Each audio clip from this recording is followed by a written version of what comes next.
Hello and welcome to Gardening at 58 North. So in this video I'd like to give you guys an update on my 3 tropical trees here. So I'll start off with one on the left, which is the avocado. This avocado tree here, as you can see, is actually quite a size now, and it's just starting to reach the top of the conservatory, so it's probably going to need a prune sometime next year. But I'm really happy with the growth it's put on. Now since the last update I did, I think the last update was actually repotting this plant, so you can see the new roots have actually started to travel into the compost quite nicely, and they're even actually starting to grow out the bottom, so this could actually do with repotting probably sometime next year. It's grown really fast. A lot of growth has been put on since I repotted it. The extra nutrients that it's got has really spurred on that extra growth. And what I did the other day is I cleared off all the old leaves in the bottom. They were looking quite poor. They were just they had been scorched by the sun when this came into the conservatory.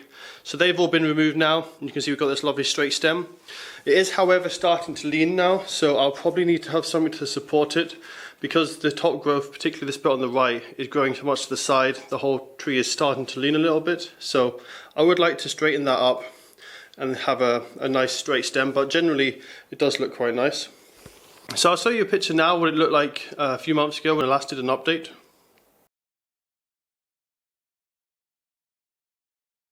So as you can see from that, it had started to put out these new shoots, but they were a lot smaller and they hadn't fully greened up yet, but you can see now they've got this lovely dark green foliage. What I've been doing this time differently is I've been giving it a high nitrogen feed. I'm trying to encourage really big leaves. I'm not ever expecting to get fruit from this, and I'm just growing it more as a foliage plant. So with the high nitrogen levels, you're getting these really lovely dark glossy leaves, and it's probably put on about 2 foot in growth since it started to grow. And a lot of its energy was probably going into new root growth, so I think next year we'll have even better growth. So I'll see how this does. I'll keep it with the high nitrogen feed. It probably won't grow anymore this year because we're coming into winter now. We're only 2 weeks away from winter, so the growth is going to be completely stopped. It'll probably be dormant until spring, and then I should imagine this will put on some rapid growth over next summer once the temperatures come back up again. So I'll keep an eye on it, but definitely before it starts to grow again next spring, I'll probably need to trim this before it hits the roof. So I'll probably grow this as a pollard. And the way you look after a pollarded tree is you cut last year's growth off every season, kind of towards the beginning of the season. So come winter time, late winter, early spring, I'll cut all of last year's growth off and just start again. And that way you keep the tree in a smaller size, but it constantly puts out big glossy leaves, and the leaves are always nice and fresh. So what I'm probably going to do is I'm probably going to cut it each year down to this level here. You can see this is where it started to split and grow several different stems. I'll probably cut them off right near the base, about there, and I'll make a video about that when I do that, probably in winter, late winter, and then that will regrow, and that way it can grow lots throughout the summer without hitting the top of the conservatory, and we'll get lots of fresh growth every year without it getting too big. So I'll make a video about that when I do it. Probably won't do it this summer because these two can still grow a bit more. I'll just need to trim that one there, I think. But otherwise, I'm really happy with how it's done. It's quite a big tree now. And to be honest, possibly sometime next summer, I'll need to repot into a bigger pot, and that'll be its final pot, which will probably be similar to these big self-watering pots, because when the tree gets this size, you have to water it every single day, and it takes lots of water. Whereas these pots have a reservoir in the bottom of them that can hold 5 litres of water, so you only need to water these once a week, even in quite hot conditions. So in winter time, these probably only need watering once or twice a month, and that reservoir really helps. It just cuts down a lot of watering time, and it means if I do forget for 1 or 2 days and it's hot, they're not going to die. So my other plant here is the rubber plant, so otherwise known as Ficus elastica. This one's grown really well also. So I think in the previous video I had shown you this just after it had been cut back. Basically I moved house recently, and this rubber plant and the Frangipani over here had to have a really hard prune just to fit them in the van because I was coming up in a small vehicle. But then what happened is I was in this conservatory and there was no heating, so they got frost damage, and the existing foliage on this completely dropped off. There was almost none left. And so I'll show you a clip now of what that looked like in the last update. But there's, say, quite a bit of frost damage on it, but as soon as the warmer weather came and I got a heating system installed in this house, it started to grow really nicely. So as you can see, it has put on a lot of growth since then. All this new growth that was coming out of the side here has thickened up, and it's got much larger leaves now. It's looking really quite nice and glossy. What I have noticed is the leaves are a bit darker this year. I think that's because of the higher light levels that the plant's getting. It's looking really quite healthy. I'm very happy with its appearance. I haven't polished the leaves at all, and they're looking a little bit dull, so they could do with a polish maybe, just to brighten them up enough, give them a bit more of a shine. You can see the young leaves are glossy, and if I polish the older leaves, they should gloss up in a similar manner to the younger leaves. And the one stem that didn't get killed by the frost is this one at the back here. This one's getting really quite tall now, and it's also got lovely big leaves. I'm not sure what I'm going to do with this. It definitely needs pruning at some point though, because at the moment it doesn't look like a tree, it just looks like a shrub because it's putting out branches all over the place. So what I'm probably going to do is cut out a lot of these, try and get a central shoot. It'll probably be this one here because this is more in the middle. This one, to be honest, comes from quite low down, and then it comes up, even though it's the tallest shoot at the moment, it actually originates quite low down. So it would look weird if that was left as the tallest shoot. So what I'll do is I'll thin out all the shoots, cut that tall one right back, and leave one of these ones in the middle to grow up, and try and get more of a tree shape instead of this bushy shape that we've got at the moment. But it's basically grown like this because I had to cut it back hard, and the frost damage killed most of its growing shoots, so it then forced it to grow these side shoots. But it has generally done really well in this conservatory. This wouldn't have grown anywhere near this fast in my last flat, and with the new pot that it was given about 2 years ago, the growth has really rapidly increased. And if I come down here, you'll actually see that even though it hasn't put much height on this year, it has put on a lot of side growth, and a part of that is what's given it this much thicker trunk. So you can see here, the trunk is really thickened up on this tree. Also, it's put out a lot of side roots. You can see them coming out there. And we've also got a couple on this side as well. So it's put in its roots into the new compost. It's looking really good at the moment. There's also quite a few aerial roots which are starting to grow. You can see some up there. That's partly because it's in a much higher humidity, higher temperature area. And there's even an aerial root coming right out here. You can see travelling along. That's quite common on mature trees in the tropics. If you ever see a rubber plant in the tropics, you'll often see these long aerial roots coming out and just kind of dangling down from the tree. Almost looks like a curtain at times.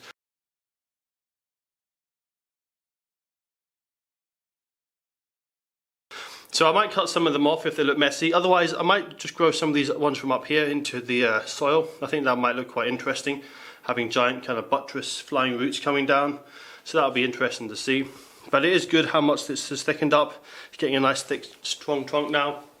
It really is a healthy plant. Just needs a bit of trimming, probably next spring before it goes into its growth season. As I say, this as well will go dormant. It might not go completely dormant, it might just grow a lot slower. The Ficus benzomina is quite tolerant of cold temperatures. It can take down to close to 0 for quite a while. Even though it's a tropical plant, it does seem to do quite well with cooler temperatures. So the last tree I'd like to show you here is my Frangipani. This is the one that's been suffering the most, and it's suffered every year, to be honest, and that is with thrips. So you can see here there's a lot of damage on the leaves from thrips. Some of them are worse than others, but it's basically this mottling effect you get on the leaves. This leaf over here is in fact particularly bad, and it's just the thrips that damage it. I did have some predatory mites on this to clear up the thrips, and I did a good job for most of the summer. But now it's coming to the autumn, the plant slowed down and the predatory mites have gone. The thrips are causing an issue again. That's what's causing the discoloration on the foliage. So I'll show you a photo now of how this looked in the last update. That was back in June.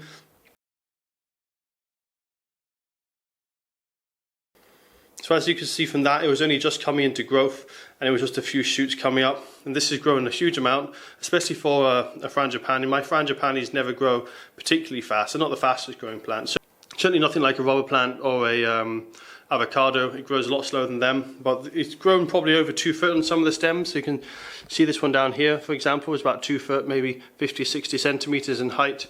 So it's put on a lot of growth, but it is looking a little bit congested. What I'll do is I'll wait for it to resprout next year, see how it starts resprouting, and I might just do a little bit of selective pruning, particularly on the other side. This side isn't too bad, but the other side, it's really starting to look quite congested, and there's a lot of leaves kind of crowded together. But I'll wait until next spring and see how the new growth comes through. What I find sometimes happens is you get one or two shoots which become almost like a leader, and they grow a bit bigger and faster than the other shoots.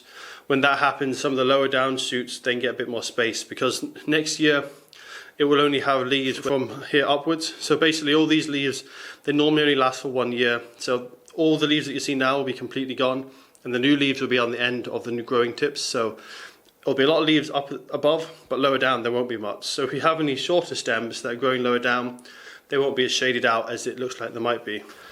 Now I'm not sure if this will keep its foliage this year or not. It depends on the year. This plant doesn't always go deciduous. If it's particularly cold, particularly dry, or it's got insects attacking its foliage, it will go deciduous. If it's really happy, it will keep its leaves. I suspect in this conservatory it will get too cold, and also we've got quite a lot of thrips this year, and a couple of bits of red spider mite. This spider mite, fortunately, they tend to die off in winter when it's cold and damp, so I'm not too worried about them at the moment. But this is probably going to lose all its leaves. It'll be completely bare over winter, and then it'll start growing again in spring, which will slightly reduce its growth for next year, because it won't have all the leaves already to absorb the sun's energy. It'll have to grow leaves before it can start absorbing sun's energy.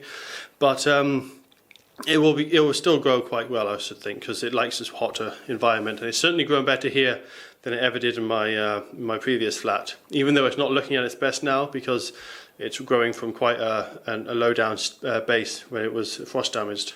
So the other plant that kind of comes along with this is the Madagascar Jasmine. You can see it kind of trailing down here.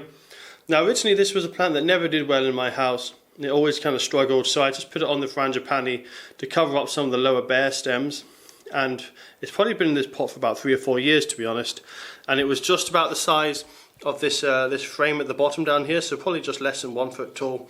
It was always a small plant, and it actually looked like it was going to be outcompeted by the Frangipani. It never really put on a lot of growth, but this year, being in the conservatory with all the extra light, it's gone a bit crazy and it's grown a huge amount. So I'm not sure if I'm going to keep this in here or not. This would actually work quite well growing along the top of the conservatory, maybe along here or something. Then it can give me some flowers and some greenery as well. Also, it's going to be competing now, because it's become such a big plant. It's going to be taking a lot of nutrients and water away from what the Frangipani should be getting. So I'll probably be taking that out at some point. With all the better growth it's had this year, it did actually flower for the first time in a few years. So that was nice to see. And you can see the leaves here are actually much bigger than they used to be. They used to be more this kind of size, but they've actually grown much bigger this year. So I'll probably do an update video on this probably towards the end of winter, where we'll see how the growth's going, see if it needs any pruning, and we'll see if the Madagascar Jasmine can come out safely. It will be a bit difficult because they've both been in the same pot for several years, and you can see they're all the roots will be quite well interconnected, I would think. But I'll give you guys an update when that comes along. So I think that's about it for this update on my tropical trees. I would like to see them get even bigger than this, but of course I'm limited to the height of the conservatory here. I'm quite lucky, it's about 2 meters 20, maybe 2 meters 30 right at the end, and then it's about 2 meters 10 at that end. So I've got a good bit of height I can have them grow to. But as you can see, this avocado can't really get a lot taller. The other two trees, they can probably grow for another year or two until they need any kind of hard pruning to keep the height down. But I'm going to try and grow them a bit more like trees, a bit more like this one here, where I've got a clear stem and then the leaves at the top. And when I do get quite big and they start getting towards the height of the ceiling, I'll just have to periodically prune them, such as pollarding them like I will with this avocado. And I also need to start thinking about the shade that they cast. So at the moment they're on this side, they're not particularly tall and they're not casting too much shade, but this is the south side of the conservatory. And so if they were here later in the year when they're taller, then they could shade quite a lot of the conservatory. So I'll probably have to move them somewhere else, possibly to the far side of the conservatory over here. I'm not sure yet, but certainly having all three in this position, they'll probably cast too much shade in the future. But the other thing I can do, because if I have the nice clear stems, such as this one here, is I have several plants, such as begonias and things like that, which like lower sun levels, and this conservatory in summer it's actually too bright for them, and they get scorched leaves. So what I could actually do is use these as a shade area for my shade tolerant plants. So I have got a couple down here, such as Christmas cactus and the oxalis as well, which like a shadier environment, and I might try to expand that. So if I can get a nice clear section at the bottom, I can then fit more plants underneath them to benefit from the shade, and that just gives me a nice humid micro climate with lower light levels, which will be perfect for some of my tropical foliage plants. So that's all for this video, and so I'll give you guys an update on all these plants probably towards the end of winter, beginning of spring, and I'll be getting them ready for the next year and possibly repotting the avocado as well.